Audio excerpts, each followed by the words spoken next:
Eh, Bonjour, mesdames et messieurs.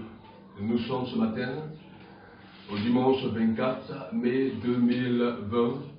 Et ce matin, nous sommes encore dans le cadre du confinement. Les églises ne sont pas encore ouvertes au Ghana, donc nous faisons notre petit recueillement en famille. Moi et ma maison, comme Jésus pouvait le dire, moi et ma maison, nous servirons l'Éternel. Ce matin, nous allons aller dans un thème dans le livre des Chroniques, 2 Chroniques 13, verset 11. Je prends la Bible, 2 Chroniques 13, verset 11. Je lis la parole de Dieu. Nous offrons chaque matin et chaque soir des holocaustes à l'Éternel. Nous brûlons le parfum odoriférant. Nous mettons les pains de proposition sur la table pure et nous allumons chaque soir le chandelier d'or et ses lampes. Car nous observons les commandements de l'Éternel, notre Dieu, et vous l'avez abandonné. Amen. Donc voici ce que nous sommes en train de lire ce matin, dans le livre des Chroniques. Nous sommes en train de lire 2 Chroniques 13, verset 11, rien que le verset 11. Et dans le verset 11, vous voyez, dans la chute, dans la fin, voilà, l'auteur dit quoi? Vous l'avez abandonné. Voilà. Et l'auteur met en évidence une chose, il dit que nous observons les commandements de l'Éternel, non Dieu, et vous l'avez abandonné. Donc ça veut dire qu'à un certain moment, il y a des gens qui ne pourront pas, dans leur marche avec Dieu, continuer toujours à adorer Dieu. Il y a des gens qui vont toujours abandonner Dieu, son œuvre, en route, en cours de chemin. Oui, c'est pourquoi Paul pouvait dire, je cours de sorte à pouvoir remporter le prix de la vocation céleste. La vie chrétienne, ce n'est pas le commencement qui compte, mais c'est l'arrivée. Le chrétien doit être tout le temps en route. Il ne doit jamais abandonner. Il doit être persévérant. Comme ce cantique-là, persévère. Oui, le chrétien doit toujours persévérer. Oui, parce que la finalité, c'est notre Saint Graal. La finalité, c'est notre récompense, c'est notre joie d'être en parfaite harmonie avec notre Seigneur quand il constate que nous avons réussi l'épreuve. Alléluia. Donc nous voyons déjà dans le livre de 2 Chroniques 13, verset 11, nous voyons que la Bible parle d'une adoration d'un Dieu qui est saint à travers des moyens qui sont extraordinaires. Nous offrons chaque matin.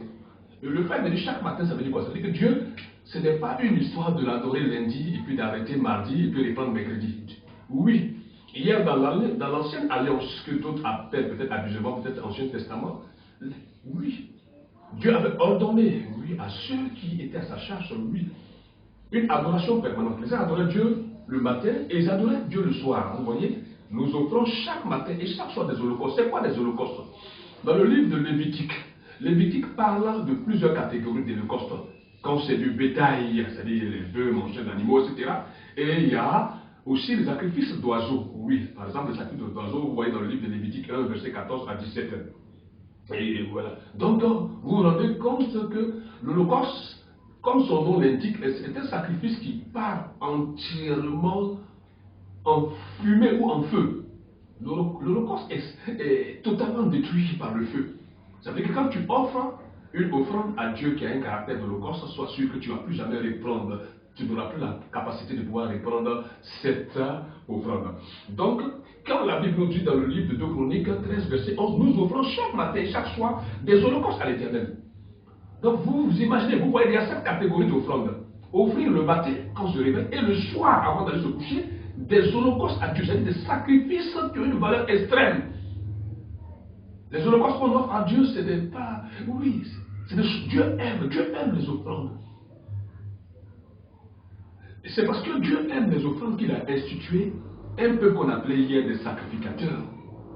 Et quand vous décomposez le mot sacrificateur, vous voyez, il y a un verbe qu'on peut tirer dans sacrifier ou sacrifice. Dieu, c'est le sacrifice. Servir Dieu, c'est un sacrifice. Travailler pour Dieu, c'est un sacrifice. Tout ce qu'on fait pour Dieu, c'est un sacrifice. Vous imaginez, lorsque Élie, en train de travailler dans son champ, l'homme de Dieu, Élisée, en train de travailler dans son champ, et l'homme de Dieu, Élie, arrive dans le champ, et puis il met le manteau sur lui. Il lui dit, oui, souviens-toi de ce que je viens de te faire. C'est une action symbolique. C'est un rituel hautement divin. On a vu la conséquence. Élisée a arrêté le travail manuel, le travail agricole, l'avenir de toute une famille, de toute une vie. Il a sacrifié ça pour aller où? Servir Dieu en qualité de quoi? Prophète ou d'homme de Dieu, comme on peut le dire aujourd'hui.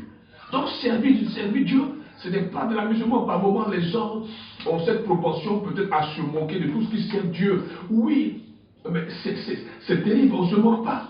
C'est même une vocation, c'est la meilleure des vocations. C'est quoi la Bible dit? Que c'est un homme de gagner le monde entier, si personne n'a, oui. Des gens qui vont servir Dieu, c'est une vocation saine. C'est quoi généralement dans les pays anglophones? Les gens valorisent tous ceux qui par sacrifice vont servir Dieu. Oui, c'est d'abord une vocation. Servir Dieu, c'est d'abord un sacrifice. Tu peux avoir des diplômes, tu peux avoir des compétences, des qualifications, des richesses, et tout abandonner pour servir Dieu. On a vu comment Moïse, Dieu l'a amené dans un sacrifice extrême à tout abandonner pour se retrouver sur la terre des Madianites pour pouvoir le servir. On a vu Yage, Élisée, tout abandonné. Quelqu'un en plein travail dans le champ, il laisse tout pour aller servir Dieu. Donc dans la notion de sacrificateur ou dans la notion de sacrifice, vous voyez, il y a quelque chose d'extrême qu'on perd. Oui, la compensation avec Dieu n'est pas totalement immédiate, comme souvent certains peuvent peut-être le croire. Dieu, on le sert d'abord d'un esprit de sacrifice. Et si plus tard des choses heureuses t'arrivent, telles que la prospérité, bon, c'est des conséquences. Donc déjà, en décortiquant ce matin le livre de Lévitique 13, verset 11, on voit déjà qu'on offre à Dieu. Nous offrons chaque matin et chaque soir des holocaustes. Aujourd'hui, combien sont-ils les véritables croyants qui peuvent chaque matin offrir les véritables prières en termes d'holocauste à Dieu, matin et soir? La question reste posée. Nous brûlons le parfum odoriférant, oui, parce que dans le livre de Lévitique, Dieu a parlé, oui, de ce parfum-là. Oui, cette huile qui a été mélangée, etc. On va faire l'art du parfumeur, oui, pour pouvoir en amener un parfum qui a de bonnes odeurs devant Dieu. Nous mettons les pains de proposition sur la table pure et nous allumons chaque soir le chandelier d'or et ses lampes. On va revenir sur le chandelier. Oui, la trame de ce message, c'est le chandelier d'or. Le chandelier d'or et ses lampes. Quand vous voyez ce chandelier, nous allons prendre notre Bible pour voir un peu la nature de ce chandelier. Alléluia. Nous allons prendre notre Bible. Voilà, nous allons prendre, par exemple, Lévitique 24 pour parler des lampes. Voilà, prenons Lévitique 24. Voilà. Prenons Lévitique 24, quelqu'un a trouvé? Voilà. Vous avez trouvé? Voilà. Prenons Lévitique 24 et prenons Nombre 8, verset 1 à 4. Nombre 8, verset 1 à 4. Je vais prendre rapidement ma Bible. Nombre 8, si quelqu'un a trouvé Nombre 8, verset Nombre 8, oui. Je vais lire ça rapidement. Nombre 8. Nombre 8, verset 1 à 4. Parole du Seigneur. L'Éternel parle à Moïse et dit: parle à Aaron et tu lui diras, lorsque tu placeras les lampes sur le chandelier, les 7 lampes devant éclairées en face. Aaron fit ainsi, il plaça les lampes sur le devant du chandelier, comme l'Éternel l'avait ordonné à Moïse. Verset 4. Le chandelier était d'or battu. Jusqu'à son pied, jusqu'à ses fleurs, il était d'or battu. Moïse avait fait le chandelier d'après le modèle que l'Éternel lui avait montré. Donc, vous voyez, ce matin, nous sommes en train de parler du chandelier d'or. Et dans le livre de Nombre 8, verset 1 à 4, la Bible nous parle du chandelier qui est un modèle unique, c'est toute une pièce. Et généralement, un chandelier peut être défini en français comme étant une forme de support, peut-être sur lequel on peut mettre des chandelles ou des bougies. Donc, généralement, l'image du chandelier, quand on parle du chandelier d'or, c'est une image glorieuse de notre Seigneur Jésus-Christ. Le véritable chandelier de l'existence de la vie, c'est Jésus-Christ. Ce message que nous sommes en train de lire en 2 Chroniques 13, verset 11, a pour trame le chandelier d'or. Alléluia. Le chandelier d'or, c'est l'image de Jésus-Christ glorifié et ressuscité. Maintenant, on vous dit que ce chandelier apporte 7 lampes. Généralement, les 7 lampes sont considérées comme les 7 esprits de Dieu. On va y revenir. Mais je voulais vous dire, la Bible vous parle d'un chandelier selon le livre de Nombre 8, verset 1 à 4, dit que c'est un chandelier d'or battu. Ça veut dire qu'ils ont fait ça avec de l'or battu. Alors que dans le livre d'Exode 32, on se rappelle que le veau d'or qui avait été fabriqué par Aaron a été plutôt un mélange d'or qu'il a concocté par-ci, par-là, qui a été fondu. Donc il y a une différence entre l'or qui est fondu et l'or qui est battu. Oui, parce que l'or battu, selon dans le modèle de chandelier, c'est de l'or pur.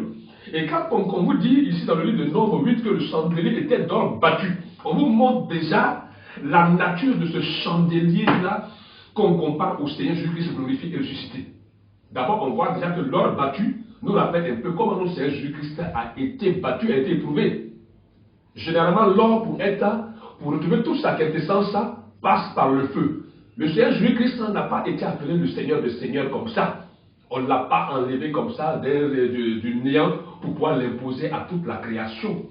Oui, quand on lit dans le livre de Philippiens, la Bible dit d'abord, il s'est humilié. Il n'a même pas cherché à avoir une égalité avec Dieu. C'est pourquoi Dieu lui a donné le nom qui est au-dessus de tout nom. Donc quand on regarde le Seigneur Jésus-Christ comme or battu, oui, il a été battu par des verges. Oui, l'arrestation, le châtiment, jusqu'à la crucifixion. Ça, c'est la qualité de l'or battu. Oui, c'est quoi on peut l'appeler l'or pur. Oui. Donc le Seigneur Jésus-Christ représente le chandelier. Et comme je vous disais, le chandelier c'est un support sur lequel on met des bougies. Maintenant, je vous ai dit que quand on vous parle des 7 lampes dans le modèle qui sont sur le chandelier, les 7 lampes généralement représentent quoi? Le chandelier était d'or battu jusqu'à son pied, jusqu'à ses fleurs, il était d'or battu. Moïse avait fait le chandelier d'après le modèle que l'Éternel lui avait donné. Je reviens sur le livre de 2 Chroniques. Je reviens sur le livre de 2 Chroniques 13, là où nous sommes en train de lire. Vous allez comprendre tout de suite quelque chose. 2 Chroniques, voilà 2 Chroniques, c'était quel passage on disait? 2 Chroniques 13, 2 Chroniques 13, verset 11. Nous offrons chaque matin et chaque soir des holocaustes à l'Éternel, nous brûlons le parfum odoriférant, nous mettons les peines des propositions sur la table pure, et nous allumons chaque soir le chandelier d'or et ses lampes. On allume quoi? Chaque soir le chandelier d'or et ses lampes. Vous voyez, dans l'ancienne alliance déjà, les gens préfiguraient déjà, oui, c'est déjà la nature totalement sainte et totalement sanctifiée du Seigneur Jésus-Christ. Il était toujours présent, même d'une manière ou d'une autre, même dans l'âge de l'alliance. C'était encore la présence encore du Seigneur Jésus-Christ encore qui était incarné là-bas à travers cette présence dont nous sommes en train de parler. Donc vous voyez, le chandelier d'or et ses lampes. Maintenant nous allons voir la nature de ces lampes. Quelles sont ces lampes? Alléluia. Quelles sont ces lampes? Nous allons voir la symbolique d'abord de ces lampes. Alléluia. Nous allons voir rapidement la symbolique de ces lampes. Prenons rapidement, voilà les lampes. Prenons Lévitique 24, verset 1 à 4. Lévitique 24. Lévitique 24. Voilà, Lévitique 24, verset 1 à 4. Je lis la parole de Dieu. L'Éternel parla à Moïse et dit, ordonne aux enfants d'Israël de t'apporter pour le chandelier de l'huile pure d'olive concassée afin d'entretenir les lampes continuellement. C'est en dehors du voile qui est devant le témoignage dans la tente d'assignation qu'Aaron la préparera pour que les lampes brûlent continuellement du soir au matin en présence de l'Éternel. C'est une loi perpétuelle pour vos descendants. Il arrangera les lampes sur le chandelier d'or pur pour qu'elles brûlent continuellement devant l'Éternel. Alléluia. Alléluia. Voilà, on prend encore Exode 25, verset 37. Prenons Exode 27, Exode 25, verset 37, on va voir la nature de ces lampes-là. Exode 25, oui, rapidement, celui qui a trouvé. Exode 25, oui, verset 37. Je prends la parole de Dieu, verset 37. Tu feras 7 lampes qui seront placées dessus de manière à éclairer en face. Donc vous comprenez que le chandelier porte 7 lampes. Alléluia. Et les 7 lampes peuvent avoir comme explication la symbolique de l'Esprit de Dieu. Pour vous en donner la preuve, nous allons prendre nos Bibles en Apocalypse. Alléluia. Alors rapidement en Apocalypse, pour essayer de comprendre la symbolique de ces 7 lampes-là, leur image, leur comparaison. Alléluia. Prenons Apocalypse 4, verset 5. Prenons rapidement Apocalypse 4, verset 5. Je lis la parole de Dieu, Apocalypse 4, verset 5. Apocalypse 4, verset 5. Du trône sortent des éclairs, des voix et des tonnerres.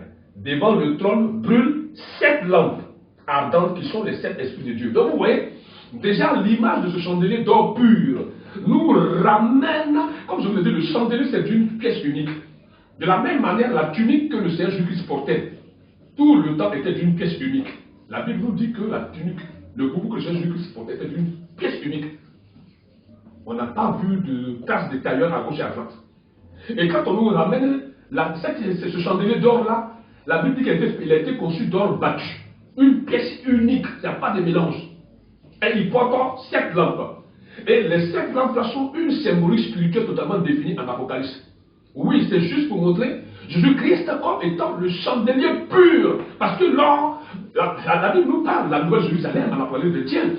La Nouvelle Jérusalem est totalement faite d'or. Donc, l'or est une des qualités de la nature divine de Jésus-Christ. C'est pourquoi la Bible nous dit, déjà en Apocalypse 21, que la Nouvelle Jérusalem, là, elle viendra, ce sera une ville totalement en or. Alléluia. On est bien.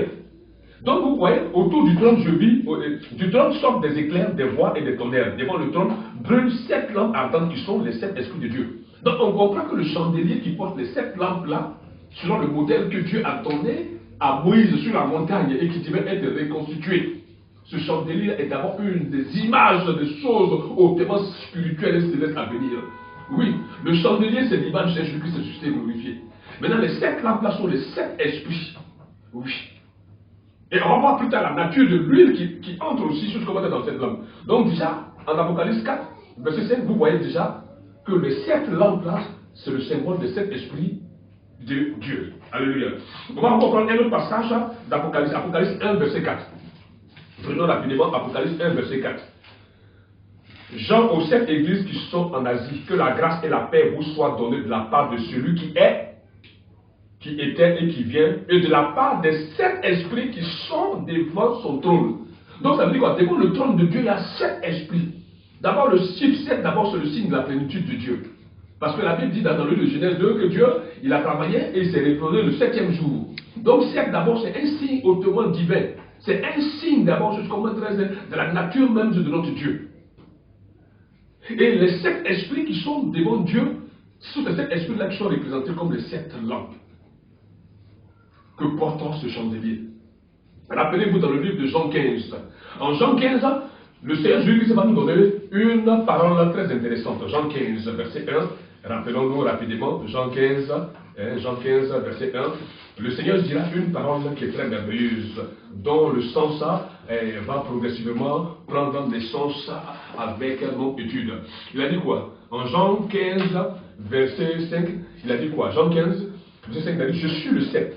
Vous êtes les sarments. Celui qui demeure en moi et en qui je demeure porte beaucoup de fruits, car sans moi vous ne pouvez rien faire. Donc on comprend tout de suite, selon le verset de Jean 15, verset 5.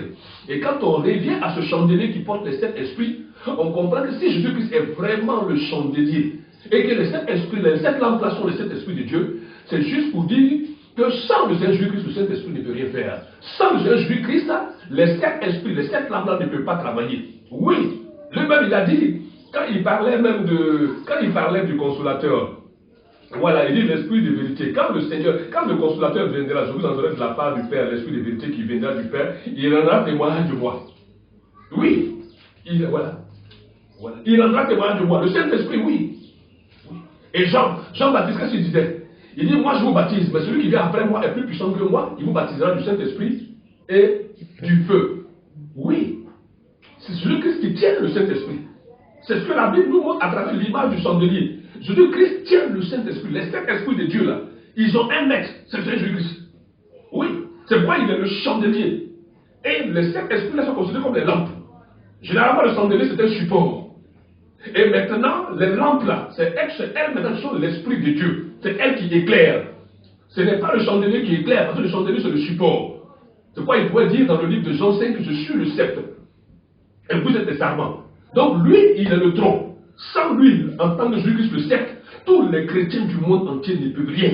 C'est pourquoi il demande aux chrétiens, que tu sois en Asie, que tu sois en France, que tu sois en Afrique, que tu sois en Amérique, il faut qu'on soit tous connectés au sceptre qu'on appelle Jésus-Christ.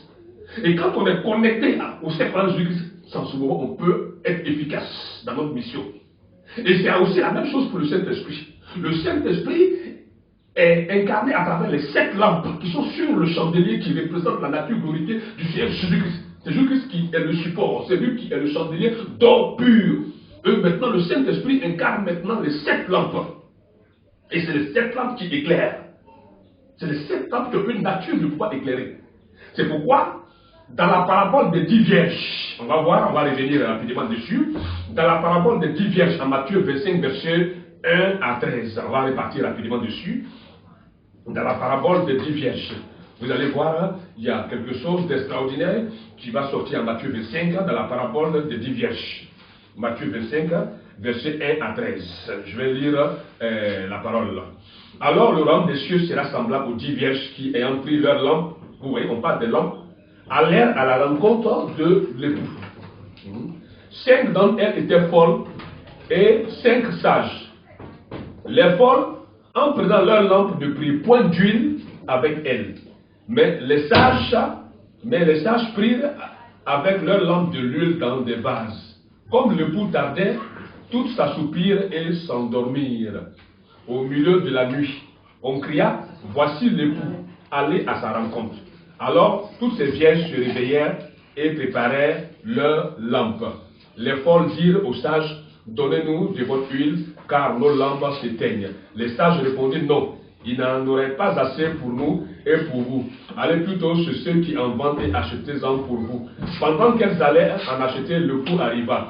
Celle qui était prête entrait avec lui dans la salle des noces et la porte fut fermée. Plus tard, les autres vierges, les autres vierges vinrent et dirent, Seigneur, Seigneur, ouvre-nous. Mais il répondit, je vous le dis en vérité, je ne vous connais pas. Veillez donc, puisque vous ne savez ni le jour ni l'heure. Donc vous voyez ce matin, ici dans la parabole des vierges, des 10 vierges, en Matthieu 25, verset 1 à 13, la Bible nous parle des 10 vierges. Et parmi les 10 vierges, il y a 5 qu'on considérait comme qui étaient sages, et il y a 5 qui étaient folles. Oui. Et quand on parle des 5 sages, c'est la nature de certains chrétiens dans ce monde, qui sont considérés comme des sages. Et les 5 folles, c'est la nature de certains chrétiens aussi qui sont considérés comme des fous. Alléluia. Oui. Parce qu'il y a des chrétiens jusqu'à ce jour qui se comportent comme ces 5 folles.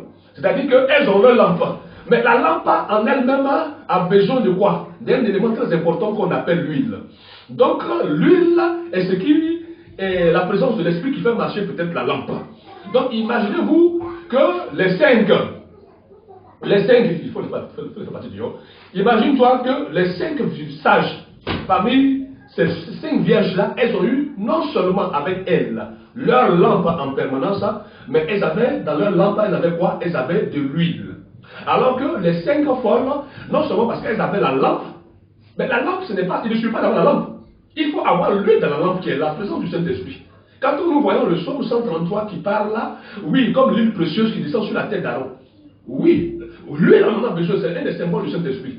Donc ici, dans ce message que nous sommes en train d'étudier depuis ce matin, de 2 Chroniques 13, verset 11, qui nous parle du chandelier. Et je vous ai dit que le chandelier, c'est la nature du Seigneur Jésus-Christ. Quand on nous parle du chandelier d'or pur, oui, parce que le Seigneur Jésus-Christ, il n'y a pas de mélange en lui.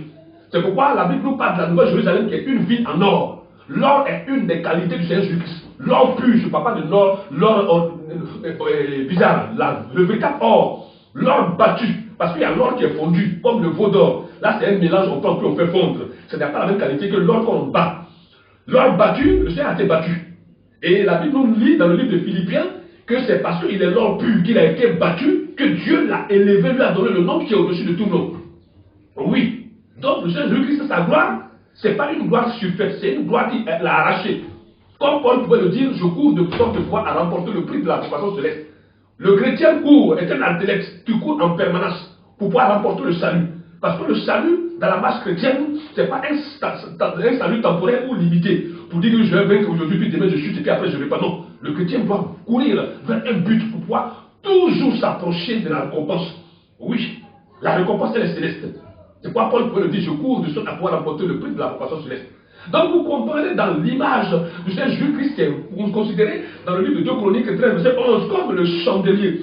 Et je vous ai montré déjà en nombre 8 verset 1 à 4, l'image de sa symbolique du chandelier. Et je vous ai donné aussi des passages dans le livre de Lévitique pour que vous puissiez comprendre au moins la symbolique du chandelier. Par exemple, en Nombre 8, verset 1 à 4, vous comprenez le chandelier. Et les lampes, en Lévitique 24, verset 1 à 4, vous comprenez le chandelier. En Exode 25, vous comprenez aussi, Exode 25, verset 37, vous comprenez l'image des lampes. Donc, comme je l'ai dit, Apocalypse nous a montré la signification des lampes. Parce que quand vous voyez le chandelier en lui-même, c'est un support. Et le chandelier, il est d'or. Maintenant, il y a 7 lampes qui sont sur le chandelier. Les 7 lampes sont considérées comme les 7 esprits de Dieu. Le chandelier, c'est l'image glorifiée de Jésus-Christ. Et les lampes sont les 7 esprits de Dieu. Et comme je vous l'ai dit en Jean 15, le Seigneur en Jean 15, verset 5, il a dit quoi? Il a dit que je suis le Seigneur, si vous demeurez en moi et que je demeure en vous, vous pouvez porter des fruits. Et le Seigneur a dit aussi du Saint-Esprit, il prendra de ce qui est à moi pour vous annoncer. Il ne venait pas pour se glorifier.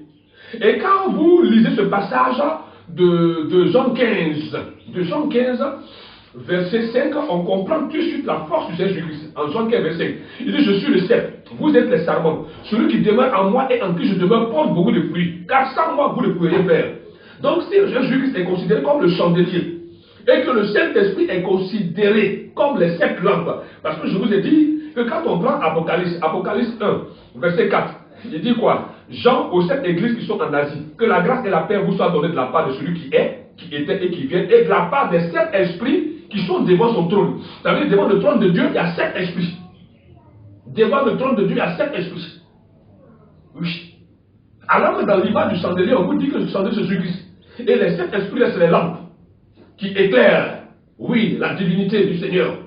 Et la divinité même et la nature même du monde. Donc, on comprend déjà, ici, prenons encore Apocalypse 2, verset 5. Apocalypse 2, verset 5, le Seigneur a dit quelque chose. Il dit, souviens-toi donc d'où tu es tombé. Répands-toi et pratique tes premières œuvres. Sinon, je viendrai à toi et jeterai ton chandelier de sa place à moins que tu ne te répandes.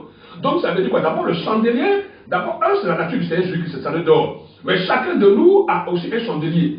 C'est pourquoi quand on voit déjà la lettre aux 7 églises d'Asie, le Seigneur donne des avertissements. La lettre aux 7 églises, le 7 est le chiffre de la perfection. Les 7 églises sont considérées comme étant les 7 attributs de Dieu à travers les nations. Donc quand la lettre court pour parler à l'église de Thyatire, l'église de Smyrne, l'église de Laodicée, l'église de Philadelphie, etc. Oui, Dieu est en train de parler, oui. Parce que réellement chaque église a un chandelier. C'est pourquoi il parle ici à l'Apocalypse 2, verset 5, il dit, répands-toi. Oui, sinon je viendrai à toi et je donnerai ton chandelier. Mais si Dieu porte ton chandelier, mais s'il enlève le chandelier, ça veut dire qu'il a tout pris. Parce que le chandelier est celui qui supporte les lampes. Donc si Dieu a enlevé ton chandelier, ça veut dire qu'il n'y a plus de lampes. S'il enlève le chandelier, ça veut dire que qu'est-ce qu'il va porter maintenant les lampes? Parce que la nature du chandelier, c'est le support qui porte les lampes. Quand vous prenez un chandelier ordinaire, c'est sur le chandelier on met les bougies. Comme on le voit en Europe, au Moyen-Âge, au XVIIIe siècle, etc. Même comme les gens le font aujourd'hui.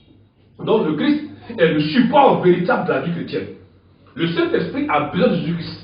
Oui, c'est pourquoi il l'a dit dans le livre de Jean 15, Jean 16, il dit, il viendra mais il ne parlera pas de lui. Il prendra de ce qui est à moi pour vous l'annoncer. Le Saint-Esprit est venu pour faire le travail de Jésus-Christ. Il n'est pas venu pour entrer en compétition avec Jésus-Christ. Oui, le Saint-Esprit sera poussé Jésus-Christ. Donc vous comprenez déjà, quand on prend déjà Apocalypse, je vais vous prendre encore un autre passage d'Apocalypse pour que vous compreniez la dimension ou le lien qui relie les 7, voilà les 7, voilà. Voilà, donc je prends par exemple, et comme je vous dis, les 7 lampes, Ésaïe va essayer de montrer la qualité de cette lampe. On va prendre Ésaïe 11, verset 1 à 2. Prenons Ésaïe 11, verset 1 à 2. Excusez-moi si je vais un peu rapidement. Ésaïe 11, verset 1 à 2. Puis un rameau sortira du trône d'Ésaïe, et un rejeton naîtra de ses racines. Verset 2. L'esprit de l'Éternel reposera sur lui. Esprit de sagesse 1. Esprit d'intelligence 2, esprit de conseil 3, esprit de force 4, esprit de connaissance 5, esprit de crainte de l'éternel 6. Voilà, donc, pardon, 7 plutôt. Et un rejeton naîtra de ses racines. L'esprit de l'éternel 1 reposera sur lui. Donc, vous voyez, on parle de Jésus-Christ. Ésaïe 11, verset 1 à 2 est en train de parler de Jésus-Christ qui a les 7 esprits de Dieu. Il dit quoi? Esprit de l'éternel reposera sur lui 1.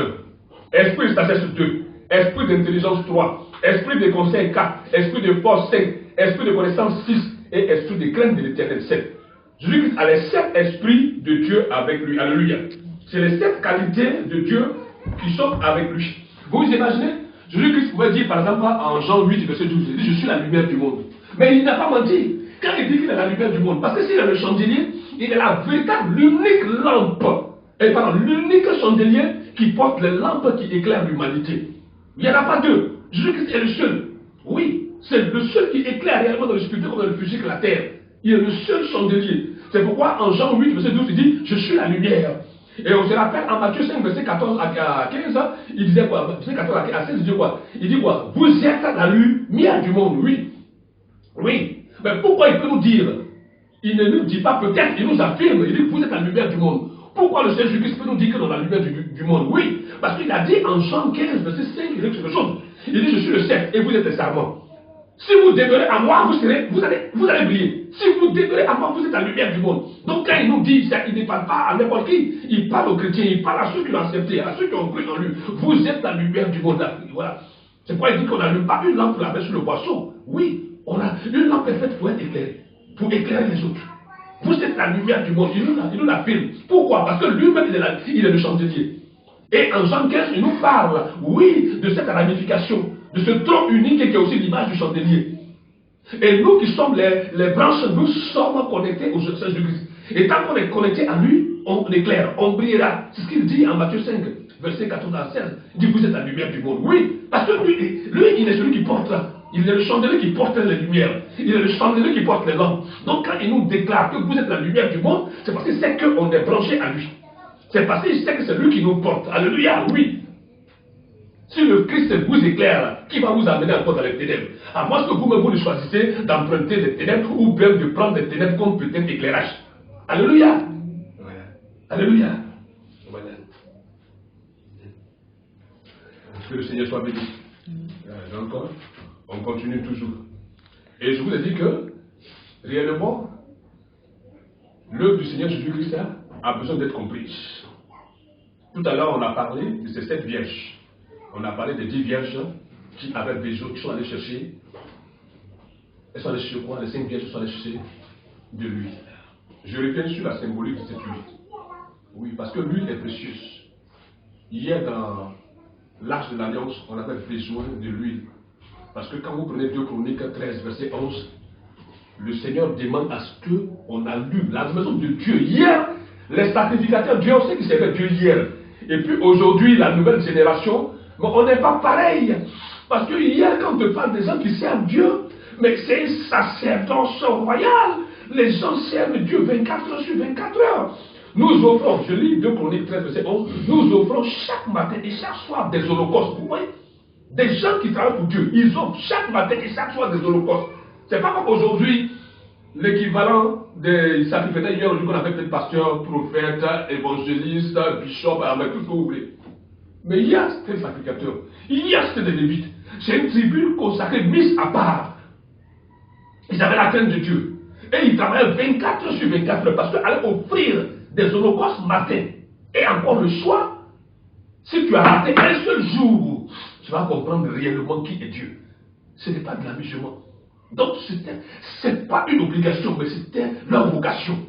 Matin, ils vont offrir l'Holocauste. Le soir, l'Holocauste à l'Éternel. Ils vont brûler du parfum, parce qu'il y a un parfum spécial qu'on apporte devant Dieu.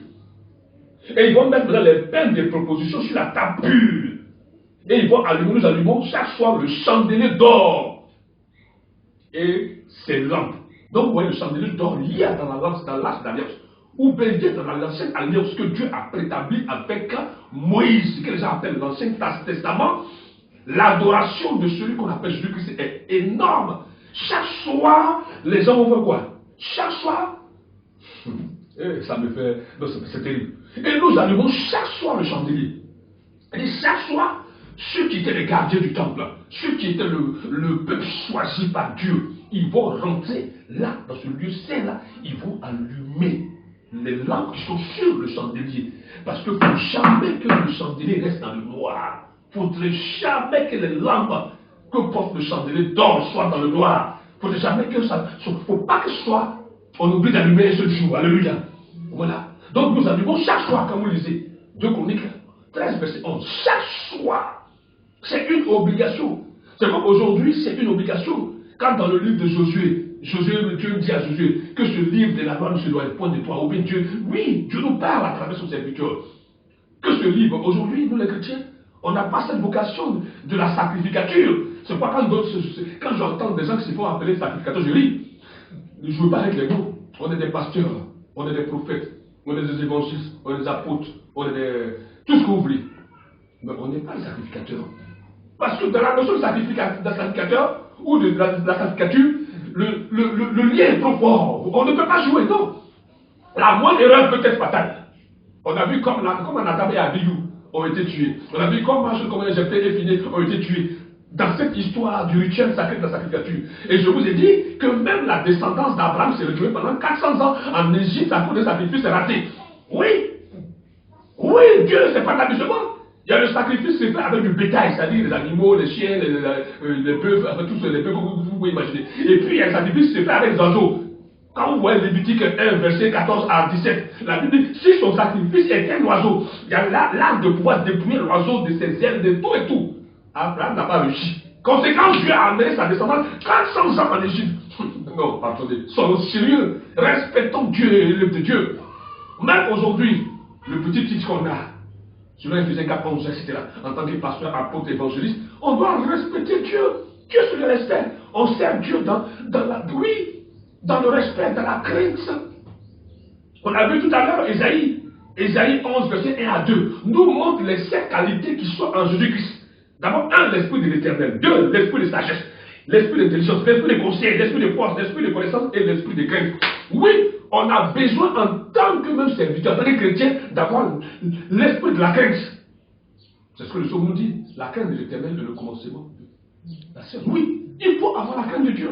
La crainte de Dieu, on n'a pas besoin de le dire, ça se voit.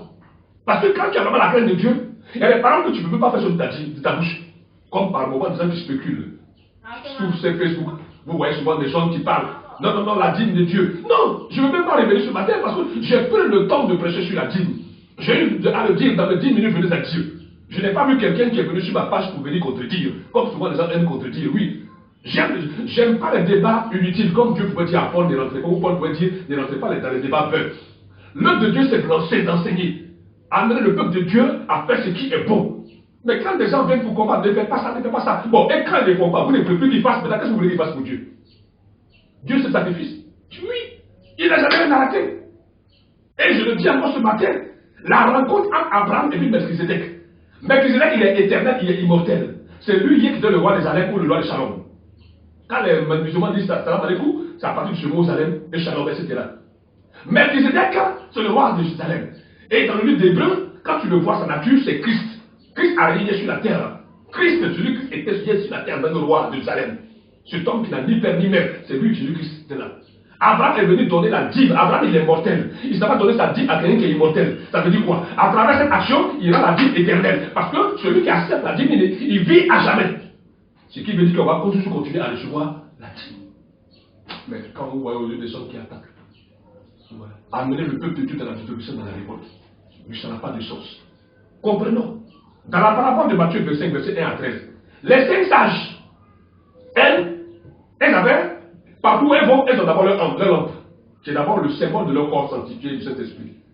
Parce que quand la Bible nous dit dans le Livre Corinthiens, ne savez-vous pas que votre temple est le temple du Saint-Esprit? Oui. Pourquoi la Bible traite les 5 sages là, les 5 vierges là de sages? Parce qu'elles traitent durement leur corps qui est leur lampe. Paul pourrait dire, je traite durement mon corps. Oui. Oui, je traite, oui. Mais les 5 femmes là, elles ont leur lampe. Elles se promènent ça, elles n'ont pas d'huile. Ça veut dire quoi? Elles sont censées ce qu'on appelle des folles. Oui, ça veut dire que leur corps là est l'image de la souillure. C'est pourquoi quand elles n'avaient pas d'huile, elles ont demandé aux autres, elles ont refusé. Lui, c'est le Saint-Esprit. Le Saint-Esprit, tu n'as pas demandé à quelqu'un. Le Saint-Esprit nous a été donné gratuitement. Donc chacun de nous doit maintenir ce que Dieu nous a donné gratuitement, le Saint-Esprit. Puisque personne ne sait le jour où l'heure où le Seigneur viendra. Si là tu t'en vas manquer du Saint-Esprit, tu vas aller demander à ton ami pour dire pardon, prête-moi un peu de Saint-Esprit. Non, on ne demande lui la personne. C'est pourquoi quand elles sont allées chercher lui, avant qu'elle arrive, la porte était fermée, c'est fini. Elle ne pouvait plus rentrer parce que le Seigneur était derrière. Oui, le Seigneur est considéré comme ce chandelier. Oui. Les lampes là, c'est une symbolique très forte. Les lampes là ont besoin pour marcher de quoi? D'huile. Et les 5 sages, elles ont en permanence l'huile, c'est-à-dire la présence du Saint-Esprit dans leur lampe pour éclairer.